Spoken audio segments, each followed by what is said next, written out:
Greetings and salutations. This is Cage's Kiss, the ultimate Cage cast, where we discuss the movies and life of the national treasure, Nick Cage. There are three of us here, and I can't help but notice that none of us are Nicolas Cage. Did nobody call him? What? A Cage cast with no Nick Cage? No, instead of being Nicolas Cage, we're three Nicolas Cage experts, which is the next best thing. I don't think we should admit to being experts. Too late. We are not experts at anything. We are not life coaches, and we are not in any way, shape, or form qualified to give you suggestions on life choices. But Nick Cage is, and he's made hundreds of life choices. Seriously, I cannot stress enough just how much you should not take our advice. But we're experts. No, seriously, we're not experts. Yes, but we will be reviewing his first acting gig as Nicholas Coppola, Best of Times, which features a young and very precious Crispin Glover. And his work in Fast Times at Ridgemont High. And his work in My Nightmares. We're experts.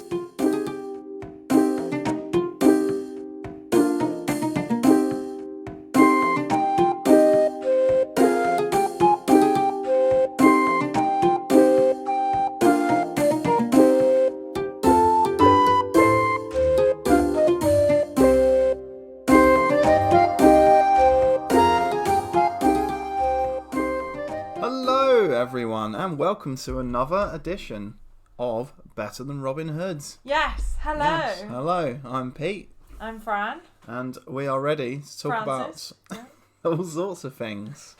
But mainly, just, movies. Yes. Movie stars, cakes, various things like that. A couple of people you might meet on the street. Yeah, whoever I happen to have bumped into that week. Or James Bond. Could be James Bond. Could be Sean Bean. Speaking of Sean Bean, he popped round this week, didn't he? He did. Yeah, and we made a cake with him. We did. Yeah, well, we recorded the entire process, obviously. I'm not going to lie, he didn't seem that enthralled by the idea. He did seem a little reluctant to be. He seemed very distracted. Yeah, but, I mean, I did say I'd pay him for the 5 minutes. Oh, right. But, I think it might have even been shorter than that, the amount of time he spent with us. I know.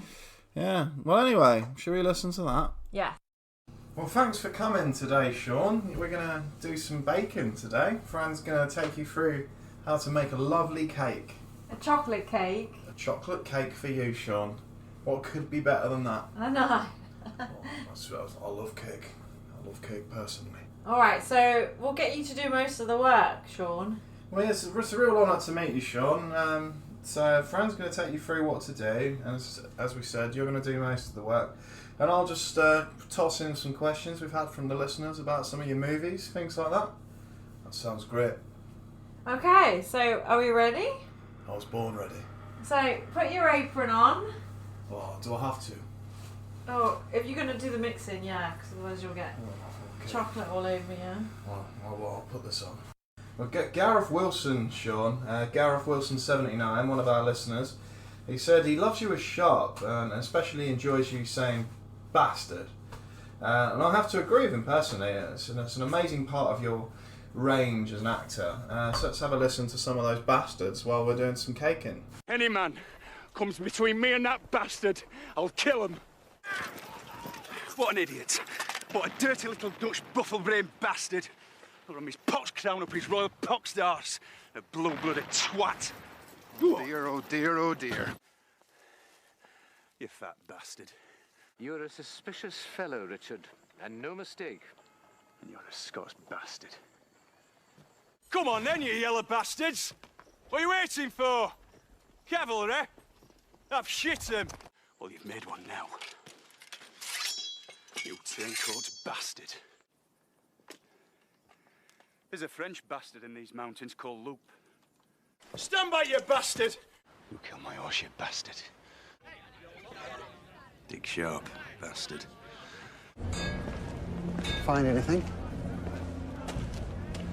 King Robert's bastard son. What do you know of King Robert's bastards?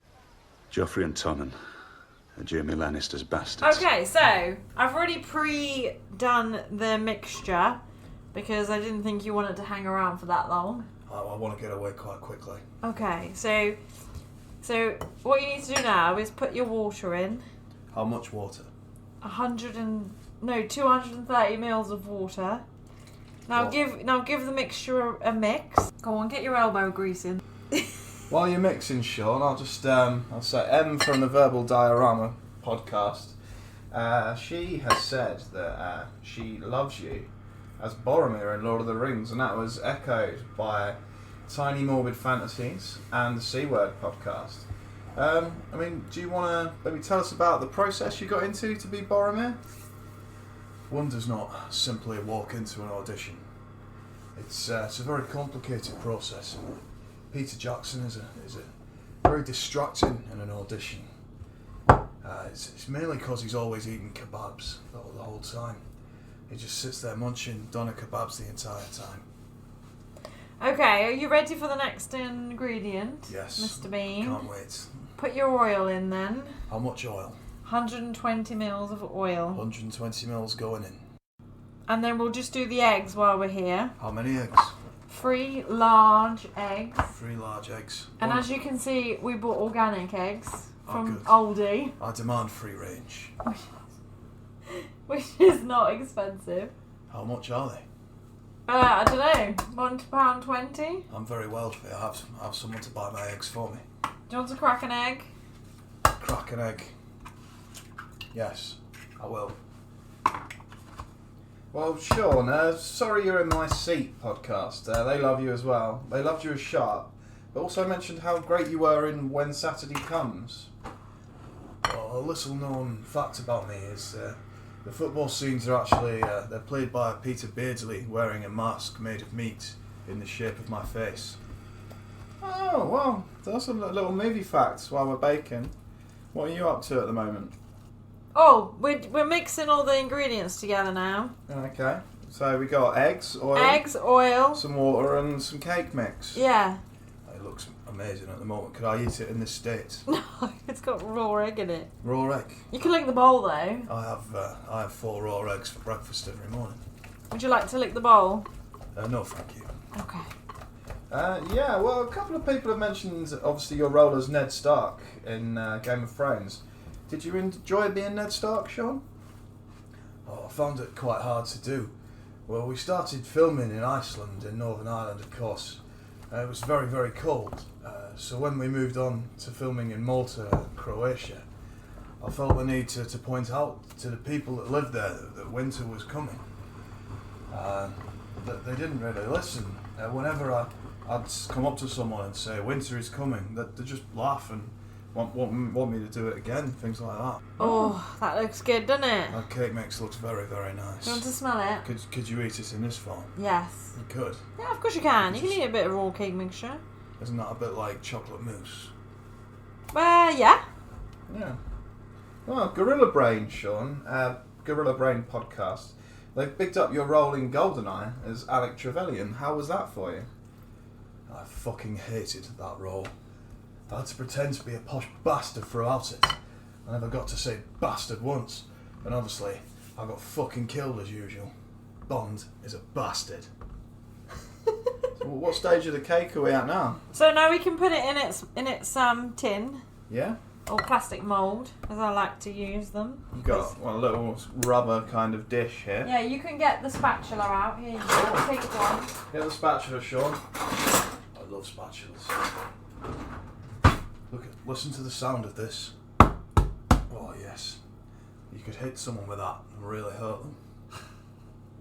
What are we doing next with the cake? Putting it in the oven. It's quite a simple process, this, isn't it?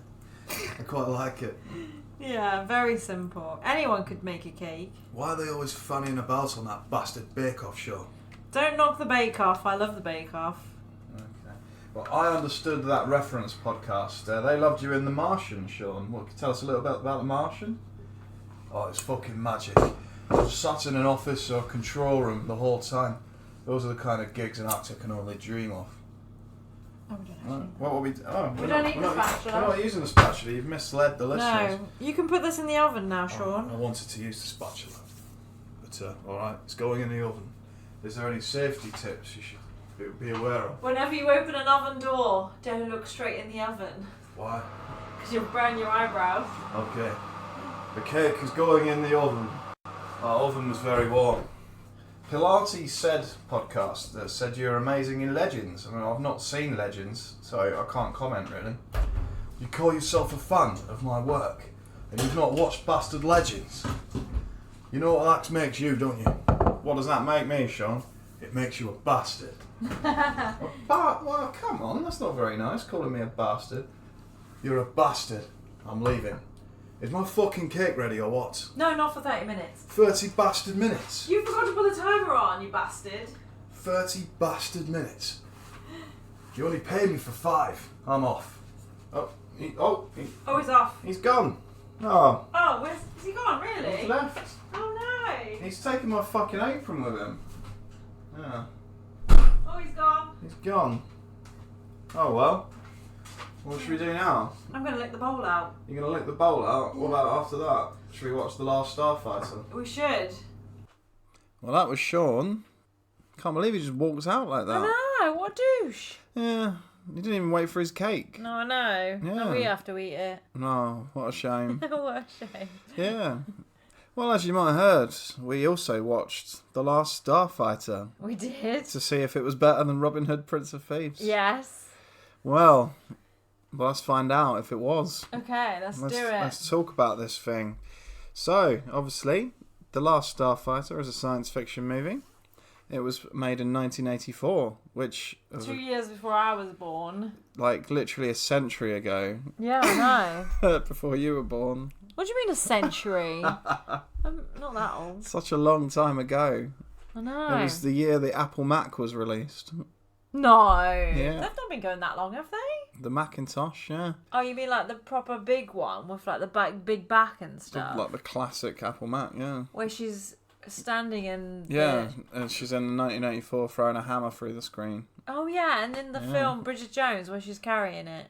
Oh no, that was the iMac, the first iMac. Oh, yeah, the not Mac. Bridget Jones either. It was Reese Witherspoon in Legally Blonde. Legally Blonde. Yeah.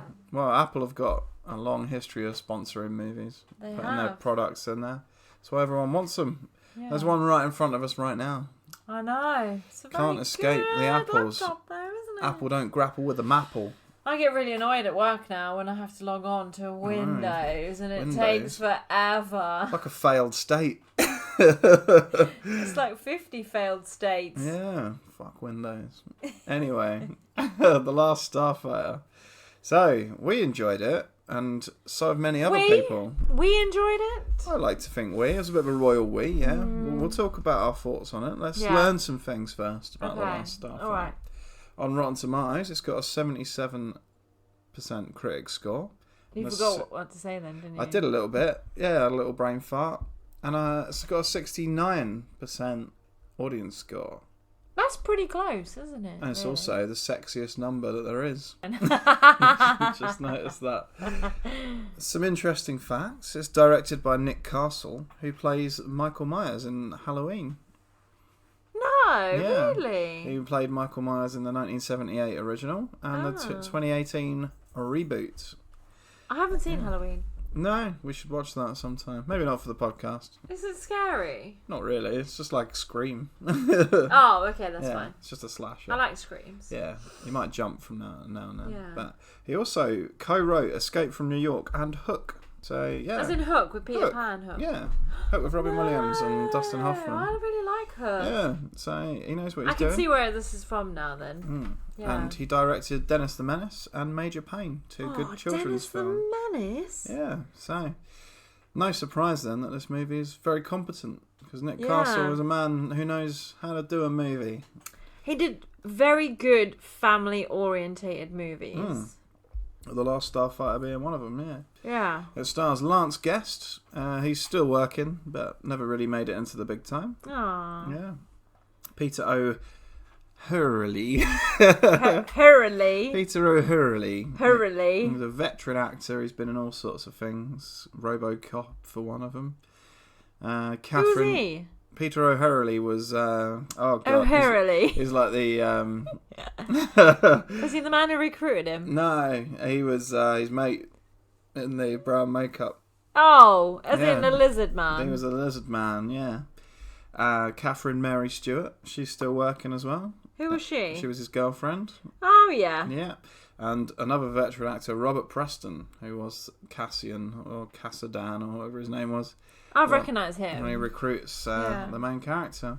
It was one of the first movies, along with Tron, to use CGI graphics. You can definitely say that. Movies, they're a little. They haven't dated well. Let's say that. But you can't have a go at them for that. One thing it does knock out of the park is its music and score. Absolutely brilliant. And they had a bigger orchestra than Star Wars. No. Yeah. And it's up there, I'd say. Up there I with Star liked Wars. it. It was very good. Very, very good.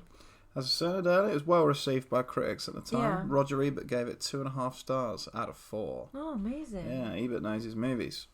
And there's a reboot in the works. Of course there is. They're rebooting fucking everything these days. Oh, make some new stuff. There's another Inspector Gadget film coming out. Oh, Inspector really? Gadget cartoon hasn't been on telly in, 40 years. I wouldn't go and watch it either. I didn't really enjoy the last film. What, the Inspector Gadget ones? Yeah. Matthew Broderick. Yeah, they were alright, but Yeah. they weren't anything special, were they? Because it's the time it is, they'll try and do a dark, gritty reboot of Inspector Gadget. Yeah, they'll just remake anything now. Ugh. Will Wheaton was supposed to be in this Will Wheaton from Was Star Trek, he? and now The Big Bang Theory. Yeah, Yeah. but all his scenes got cut out. Oh, that's a shame. Yeah, It's not his fault. assuming. Yeah, this was pre-Star Trek, wasn't it? Because he was in The Next Generation, which came out a bit later. Yeah. Yeah, so Saving him for better things, that's what they were doing. Well, he was very good in Star Trek. Well, I say very good. He was an annoying character. Which one's he in Star Trek? Wesley Crusher. The new Star Trek or the old Star Trek? Next Generation, so the one with Patrick Stewart. Can you describe the plot of The Last Starfighter? Well, it's not going to be hard because it's very It's very simple. straightforward, isn't it? Yeah. Basically, this kid and his brother live in a trailer park with his mother. That rhymed then. This kid and his brother lives in a trailer park with his mother. Boom, boom. There's a boy. He lives in a trailer park. He lives with his brother. He lives with his mother. And an alien came down to get him. Yeah, and that is what happens. Basically, yeah. So he plays on this game. For some reason, in a trailer park, they have this old game. It's explained. What? It's explained in the plot why Is it? why it's there. Why is it there? It was supposed to be dropped in Las Vegas. Oh, yeah. Yeah, they didn't drop it in Las Vegas, No, did they? it ended up in the trailer park by mistake. Yeah. It must use a lot of electricity, though, to be fair. Maybe Yeah, but- that's why that lady's electricity always goes out. But he was playing it all the time. Yeah. Yeah, and it did run on alien technology. Yeah. Anyway, so he plays this game, scores the highest score, but basically he wants to go off and leave this trailer park, but he ends up going up to space to save the world.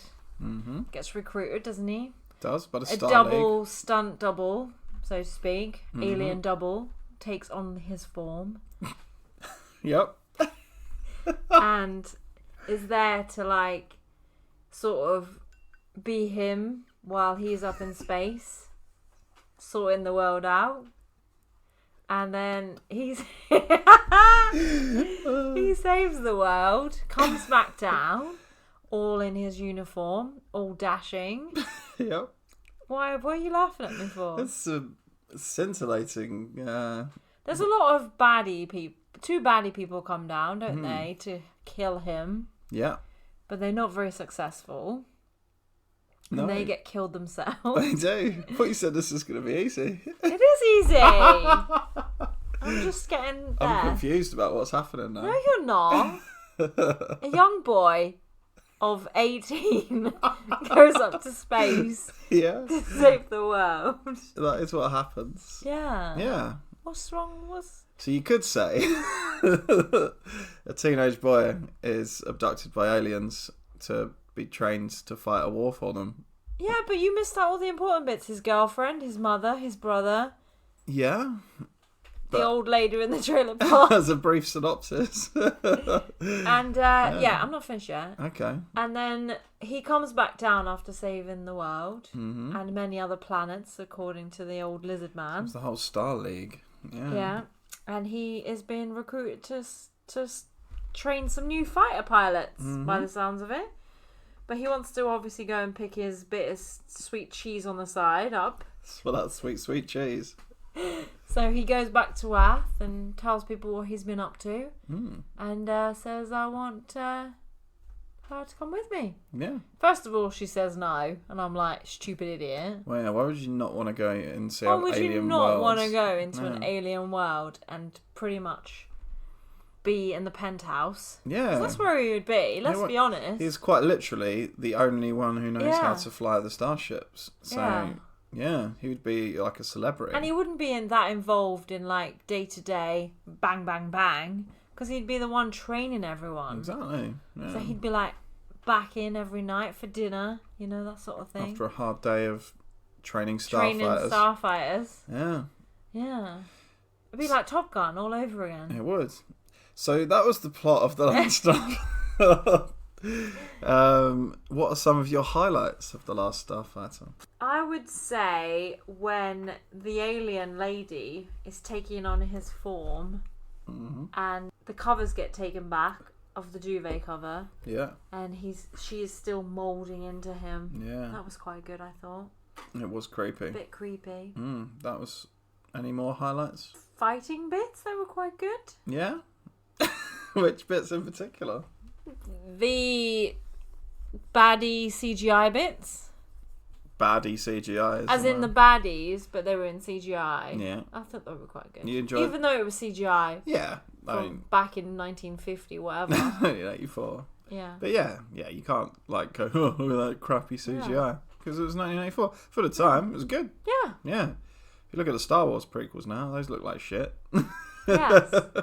What else did I like? I thought the aliens were very friendly, actually. They mostly were, apart from the ones they had to fight. Or the baddies. Yeah. Well, yeah. They wouldn't be friendly, otherwise they wouldn't be very good baddies, would they? No. No. Well, I made extensive notes. You did. I never make notes, because you always make notes.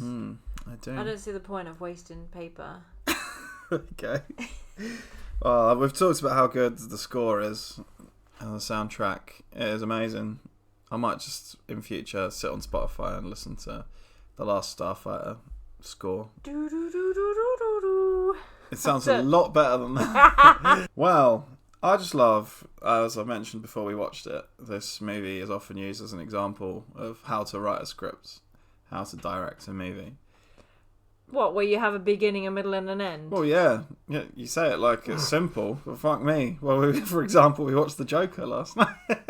No, you can't slag it off because the acting was very good. Yeah, but the story didn't make any sense. No. Made Bruce Wayne, not Bruce Wayne, Well, yeah, his dad, to be a horrible, evil man, didn't he? And, like, the dialogue in The Last Starfighter was probably better than in The Joker. Yeah. Yeah, I thought. There wasn't a lot of talking in the Joker, actually. No, it's a very solid script. Everything happens. Everything's set up. Yeah. Everything pays off.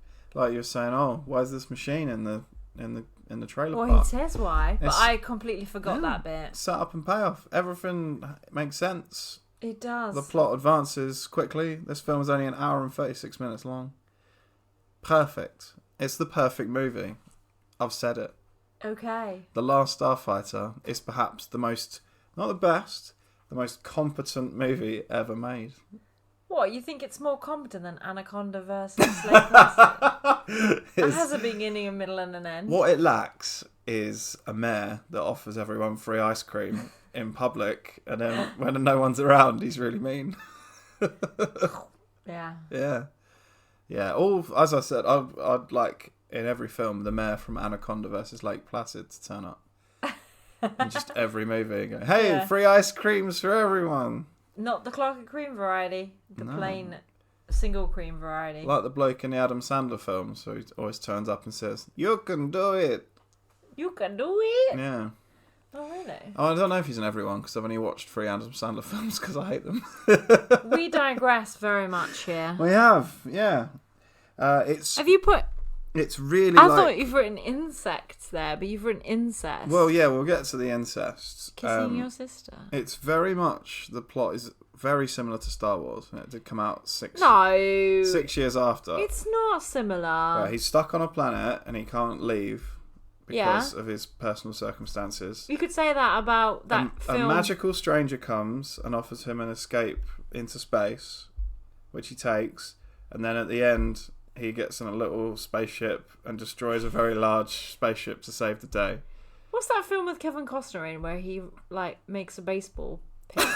Field of Dreams. That's exactly the same as this. It's nothing like Field of It Dreams. is not. There's a man and he offers him an opportunity and it's a bit spiritual.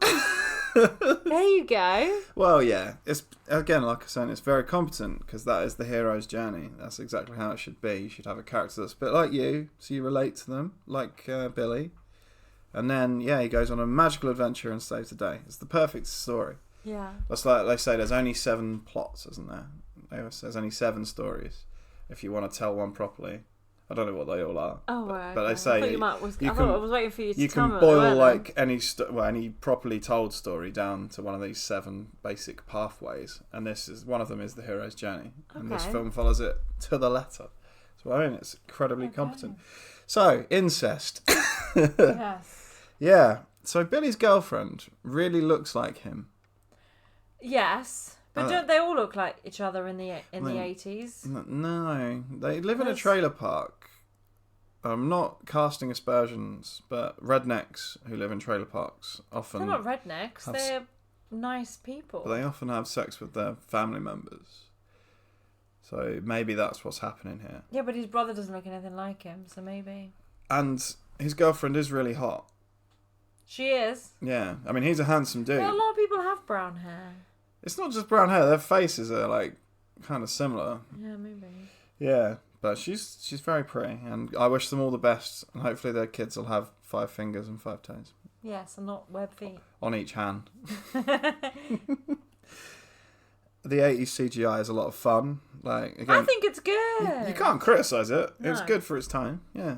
But yeah, watching it, I think adds a little... It's like watching a homemade movie. Like someone's made in their basement. Yeah, I think it's good though. By today's standards, I think it makes it more fun.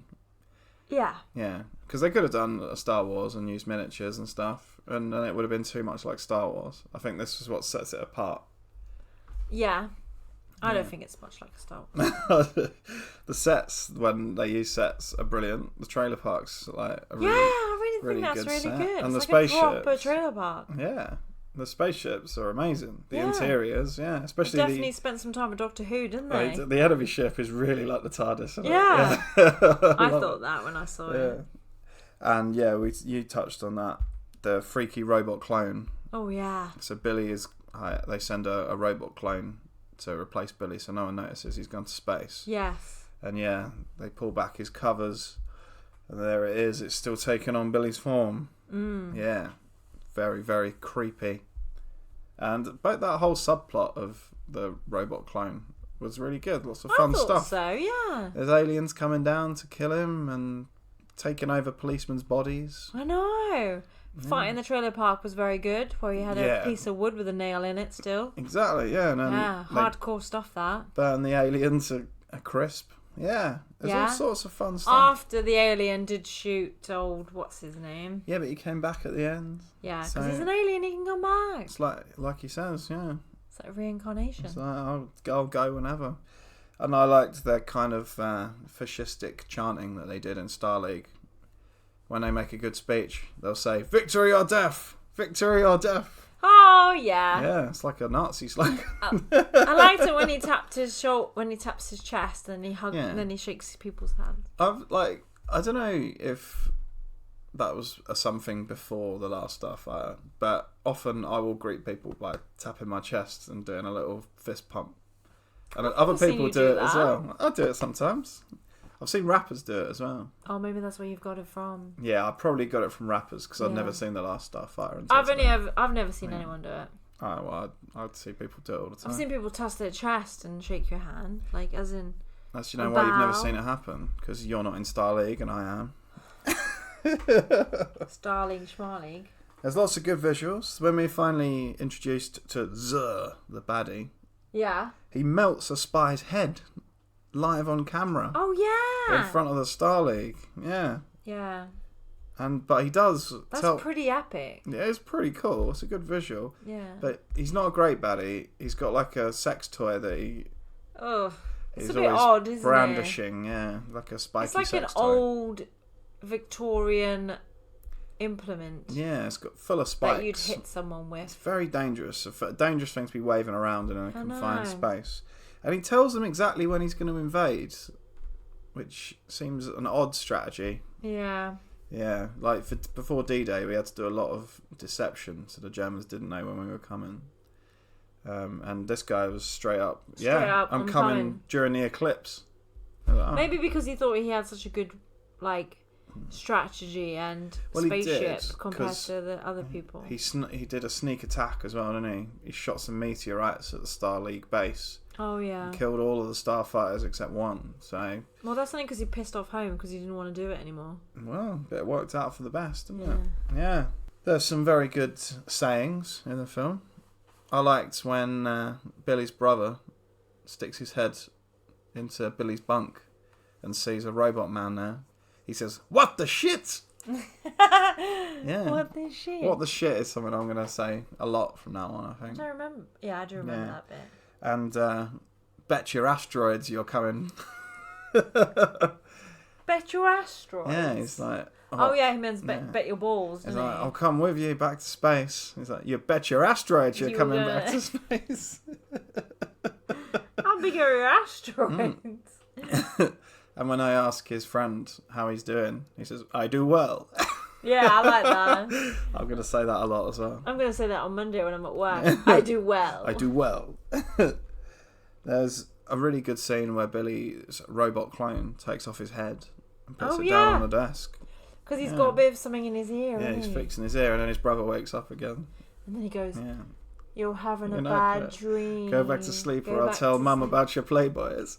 I can't believe. Kid's a little pervert. I know. Yeah. He knew what month he liked. Like June, wasn't it, or something? He was too young to be wanking. I don't think he was doing that. Well, what did he want all the naked lady Probably pictures? just looking at the pictures.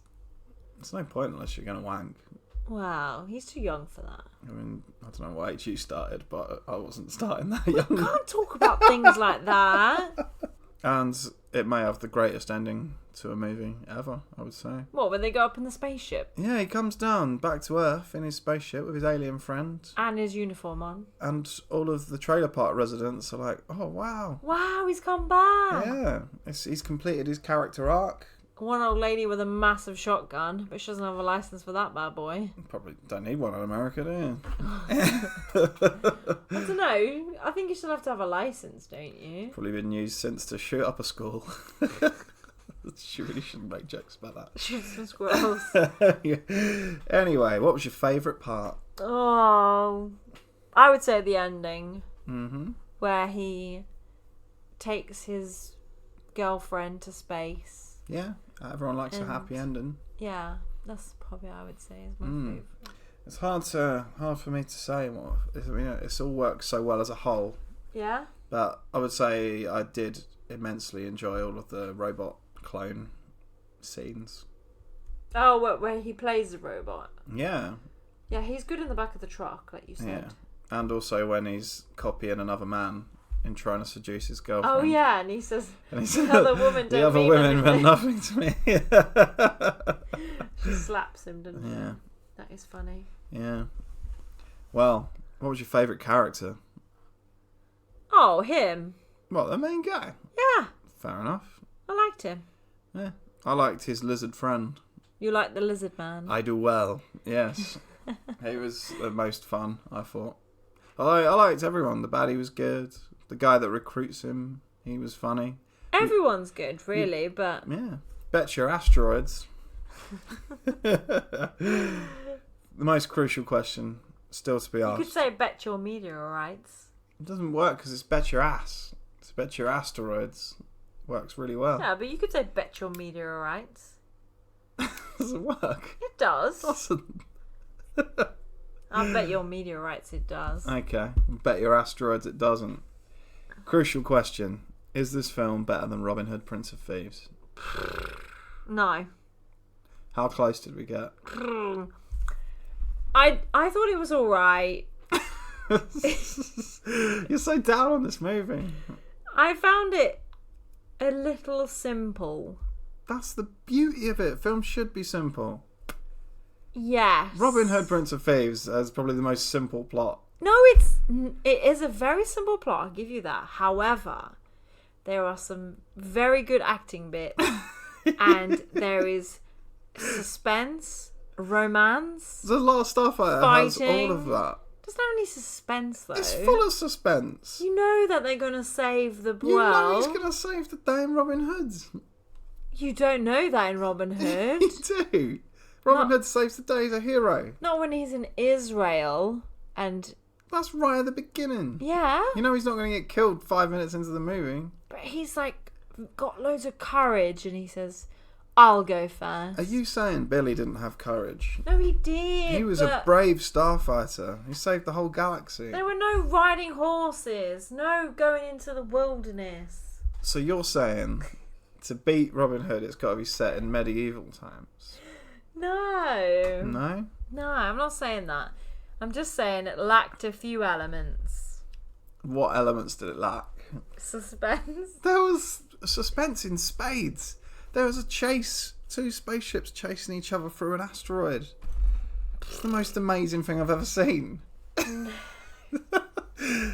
I think probably what takes away from some of the suspense is the dated special effects. Maybe. I thought they were alright though for the time. Well, yeah, they were good for the time. I just think dating your sister is probably not very conducive. His sister was way more attractive than Maid Marian. No, she's not. Maid Marian is very pretty, I think. I disagree. She's one of the least attractive. Yeah, but she has that vulnerability about her. She kicks ass. What, Maid Marian or? Marian. She like beats Robin up in one of the scenes. I know, but she still needs to be saved. Well, I think The Last Starfighter is a lot better than Robin Hood, Prince your of Thieves. opinion doesn't count. Let's see if Firebirds is better, shall we? What we're going to watch next week. Nick Cage's Apache helicopter rip-off of Top Gun. Top Gun. Well, We've got something... I'm sorry to say it's not better than... It's not better than Robin Hood, Prince of Thieves. I disagree. How close did we get in percentage? Oh, I don't know. 65? It's pretty good. Maybe I'm being a bit harsh, actually. I think you are. I think you're being very harsh. Cause... Let me have a drink of Prosecco and then... Because it's so well put together. You've got to give it 80% just for the craft of it. I'd give you 83%. 83, so it's a new record.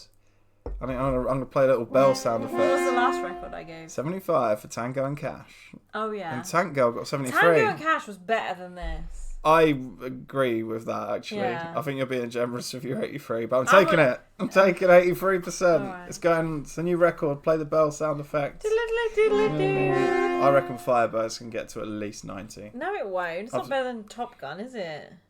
Top Gun's shit in comparison to Firebirds. No, it's not. Tom Cruise is no Nick Cage. Nick Cage is incredible. Older and not as good looking. He's young in this. This is before City of Angels. Got a long face. Not according to Meg Ryan in City of Angels. Everyone in that always says he's beautiful. Really? I know. You don't look at Nick Cage and think beautiful. I don't look at Nick Cage and go, I want to rip the clothes off. I look at Nick Cage and go, you might save me. You look at him and go, conventionally handsome. I mean, marginally. He's not ugly, is he? But he's also not what you'd call his nose sexy. Is very big, and sometimes. What are you trying to say? So's mine. Yeah, but that's not a problem. I feel like you're closing your minds to. I've given you 83%. That's the whole point of this podcast was to broaden your horizons. No. To away from Robin Hood, Prince of Thieves. I will always watch Robin Hood, Prince of Thieves. I want to watch Robin Hood, Prince of Thieves on Christmas Day. I love That's Robin how Hood, much Prince I of like Thieves. it. But I'm trying to introduce you to all these other films because you're like, that is the perennial 80s, 90s action, cheesy action movie. I say, it is not. Your opinion doesn't count. It does. No, it doesn't. It does. I've already introduced you to and some amazing 80s and 90s I action have movies. the overall say. Yeah, I know you get the final say, but we will get there. Okay. I promise. Maybe Firebirds will be it. I reckon Firebirds will be. So, Okay. speaking of things in the American capital, That fly. it's time to get the time phone out. And this week, we're going to be talking to President Abraham Lincoln. Oh, wow. Because on October the 4th, 1861, he watched a hot air balloon ascend to decide whether or not they should be used in the American Civil War. Alright. Why would you want to use a hot air balloon For in reconnaissance a war? purposes. We used them in World War One. Oh, Yeah. I did not know that. There you go. So let's fire up the time phone. Let's see how he feels about hot air balloons. I mean, Okay. surely we all want to know what Yes. Abraham Lincoln thinks about hot air balloons. He's a very tall man, apparently. Oh, that was just his tall hat. No. He was only 4 foot tall. No, he wasn't. No, he wasn't. I don't know how I tall he believed was. you nearly then. Why don't you ask him when he gets on the line? I will. Okay, let's fire up the time phone. Hello. Who is on the line? Hello, Mr. President. Hello, dear. Who is this? It's Fran and Pete from the Better Than Robin Hood podcast. It's a pleasure to speak to you both. What can I help you with? Are you free for a quick chat? I'm a busy man, but I could spare a few minutes for a beautiful young woman like you. Feel free to take your hat off. I'm in the White House right now, so my hat is off already. Okay. Can I ask you a question? How tall are you? I'm 4 feet tall, but I wear a very large hat to appear quite larger. Okay. Well, morning. Hello. Did you enjoy the balloon test that happened today? Well, yes, indeed. I think that the government will invest in the technology of balloons. Although, when investing in hot air balloons, one must be wary of inflation. That's a very excellent joke, by the way. Thank you, dear. Were there any tests before the one you saw today? Why, yes. The head of our balloon project, Thaddeus Lowe, told me that during the first test, the balloon began to sink rapidly towards the ground. Thaddeus and the 3 soldiers below began to throw their equipment over the side to relieve some of the weight in the balloon. They threw over a rifle, some food, and a grenade. And once they'd landed, they came across a little girl crying. "Why do you cry, little girl?" Thaddeus asked. And she replied, "A rifle landed on my kitten and killed it." Then they came across a happy little boy. "Some food fell from the sky," the boy cried. "I can eat for weeks now." And then they happened across an old man who was also upset. "What's wrong, old man?" Thaddeus asked. And the man replied, "I farted and that house behind me exploded." Very, very funny. Thank you, dear. I do try. Do you think many people want to work in balloons? Why, yes, working in ballooning is a job that will no doubt have its highs and lows. Okay, that's hilarious. When will you start to deploy these balloons? Well, dear, I'd imagine they would be deployed early in the morning. A balloon operator will always have to be an early riser. Okay, thanks. Thanks, Mr. President. Good luck with your venture. Well, thank you, dear. This call has been most amusing to me. I hope you will call again. I've no doubt I will have an illustrious time as president with many exciting things happening, and I'm sure you'll find reason to call again. Well, we might do, but thank you. Thank you, Mr. President. It's been a real pleasure talking to you. Well, it's been a pleasure to be involved in whatever the hell it is that you're doing. And goodbye. Well, he was a nice man, wasn't he? Yeah, a bit. Very witty. I often yeah. heard he liked to make jokes. Yeah. Yeah? Yeah. Maybe they were good back in the day, eh? I thought as balloon-based puns went, they were quite good. Yeah? Yeah. I feel like a lot of those were written by someone, except for one that I got off the internet because I'd run out of balloon jokes. Anyway, that's pretty much all we've got time for this week. And thanks to everyone that got involved this week. I asked for comments about Sean Bean because we were obviously talking to him this week. Lots of you had lots of nice things to say, as I mentioned. Some of the other podcasts wrote in and had a little chat with us, so a big shout out to them. Please listen to I Understood That Reference podcast, Pilate Said, Verbal Diorama, Tiny Morbid Fantasies, The C Word, Sorry You're in My Seat, Coffin Cast, Gorilla Brain, and of course Cage's Kiss, who I believe we'll have a promo for at the beginning of the episode. So cool. Don't forget to listen to all those podcasts. If you want to listen to those podcasts I listed there earlier, you can find most of them on the Pod Nation list on the Podchaser. So get yourself to Podchaser, listen to the Pod Nation list. Get yourself there. Get yourself there.